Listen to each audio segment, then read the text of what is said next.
चलिए दोस्तों, तो आज समझते हैं कि रियल एस्टेट इन्वेस्टमेंट दुनिया का सबसे अच्छा इन्वेस्टमेंट कैसे माना जाता है। देखिए, इन्वेस्टमेंट जिस चीजों में आ जाती है ना, जिस वर्ड में इन्वेस्टमेंट आता है, इन्वेस्टमेंट वो होता है जो संपत्ति आपको बना के देती है।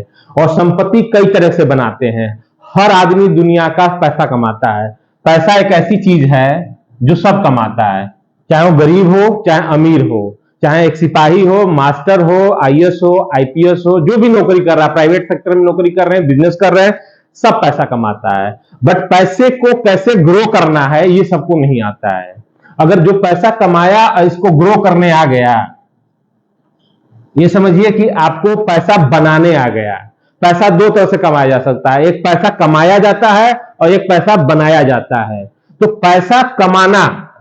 पैसा कमाना और बनाना दो एक अलग अलग चीजें होती है।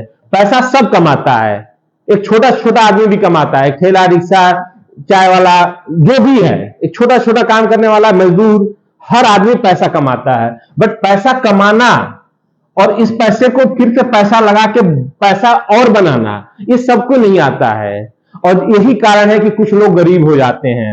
या बहुत देखे होंगे आप अपने घर में, अपने पड़ोस में या अपने रिलेटिव में देखे होंगे कि बहुत लोग अच्छे पैसा कमाते थे, वृद्ध वृद्ध होते होते इनके पास पैसा नहीं बचता है ताकि अपने नाती पोता या अपने रिलेटिव का हेल्प भी कर सके। पैसा तो कमाए बट वो पैसा बना नहीं पाए। तो पैसा कमा के पैसा बनाना एक आर्ट होता है, एक कला है, एक साइंस है। इस कले को अगर समझ गए तो आप भी धनवान हो सकते हैं अपने जीवन काल में ही। बहुत सारे लोग, मात्र 10% लोग अपने जीवन काल में धनवान होते हैं और 90% लोग गरीब ही रह जाते हैं। पैसा तो सब कमाते हैं, 100% लोग पैसा कमाते हैं।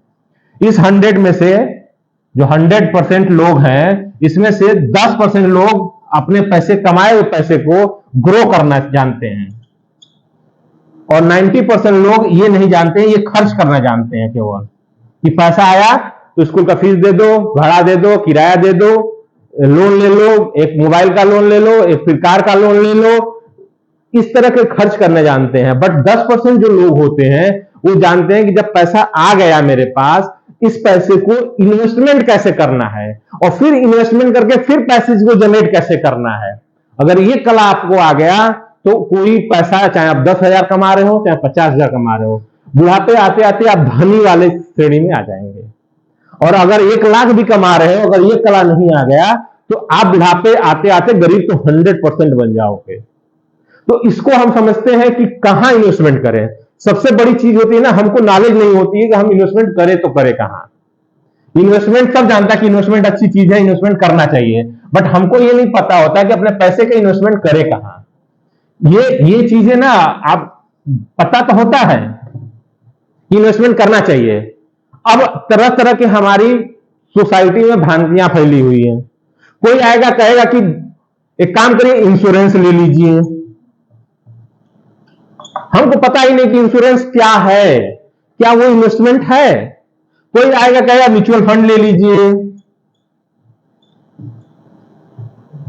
कोई आएगा कहेगा कि गोल्ड में इन्वेस्टमेंट कर दीजिए, ज्वेलरी खरीद लीजिए। कोई आएगा, कोई कुछ एडवाइस दे देगा। हम दूसरे के एडवाइस मान के इन्वेस्टमेंट समझते हैं और हम बहुत सारा पैसा तो पहले इंश्योरेंस के प्रीमियम में गंवा देते हैं। 10-5 साल बाद तक हम प्रीमियम भरते हैं। कोई समझा देगा कि 10,000 रुपए डालते रहिए, आपको 10 करोड़ रुपया मिल जाएगा। हमको ये नहीं समझ में आता कि क्या 30 साल बाद जो 10 करोड़ की वैल्यू, क्या आज के 10 लाख के बराबर भी रहेगा, 1 लाख के बराबर भी रहेगा। ये हमारी समझ से परे है। वो अपने कमीशन के लालच में आके बेच देते हैं प्रोडक्ट्स। उनको 30 से 35% कमीशन मिल जाता है, उनकी आय हो जाती है। और एक चीज और आपको बता दें, किसी का आय, किसी का इनकम, किसी का इनकम किसी का आय होता है। अगर आप 10 रुपया देते हैं तो किसी के लिए वो आय हो गया। तो आपको समझना है कि मेरा पैसा, अब इन्वेस्टमेंट का मैं वर्ड का डिफिनेशन बनाता हूं कि इन्वेस्टमेंट कैसे करते हैं। इन्वेस्टमेंट, देखिए इन्वेस्टमेंट क्या होता है। इन्वेस्टमेंट वही होता है जो फिर से आपको पैसा बना के दे। सीधी बात है। अगर इस चीज को समझ गए ना तो कभी आप गरीब रह ही नहीं सकते हैं।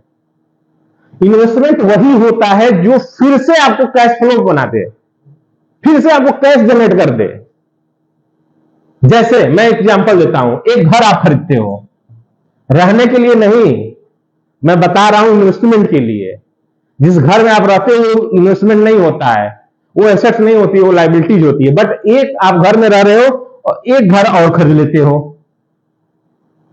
फिर वो अगर 5,000 भी महीने का रेंट दे रहा है per month, that will be your investment, क्योंकि ये 5,000 आपके जेब में डाल रहा है।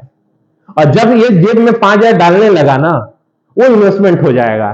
क्या आपका इंश्योरेंस पॉलिसी आपके पैसे डाल रहा है जेब में? क्या म्यूचुअल फंड आपको पैसे डाल रहा है जेब में? क्या जो स्टॉक लिए है वो पैसा आपको डाल रहा है? गोल्ड, लोग कहते हैं गोल्ड इन्वेस्टमेंट है।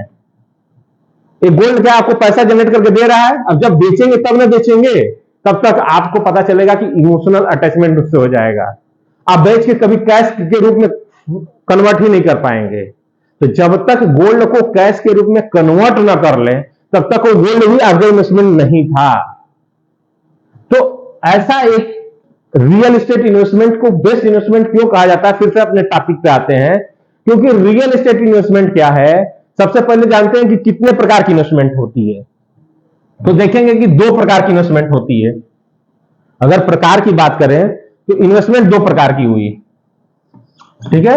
एक पेपर इन्वेस्टमेंट होता है और एक रियल इन्वेस्टमेंट होता है। ये 2 इन्वेस्टमेंट मानी जाती है कि 2 तरह की इन्वेस्टमेंट होते हैं। पेपर इन्वेस्टमेंट में क्या आ गया?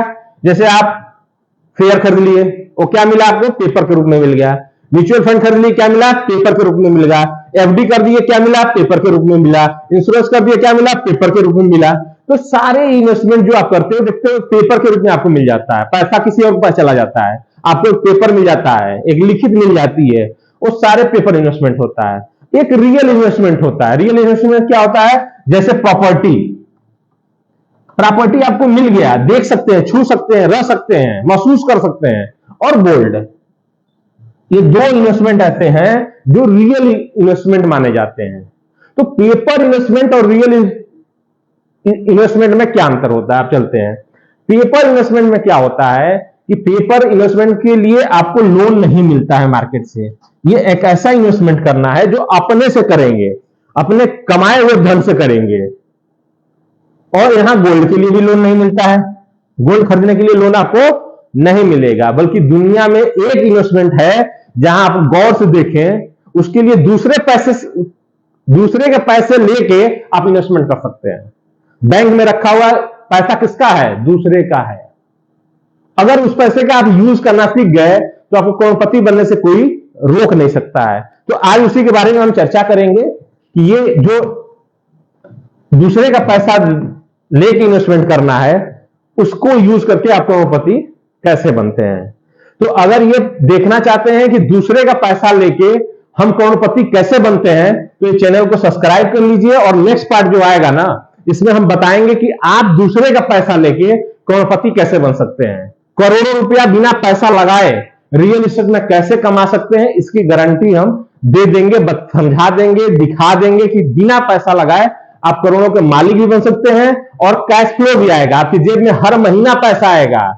जैसे सैलरी आती है, डिविडेंड आता है, अदर इनकम आती है, उसी तरह आपको रेंट हर महीना आपकी जेब में आती रहेगी और आप धनवान बनते जाएंगे धीरे धीरे। जो ये आप दूसरे का पैसा लेके यूज करेंगे और उसके बाद धीरे धीरे छोटी छोटी ईएमआई उनको देते रहेंगे।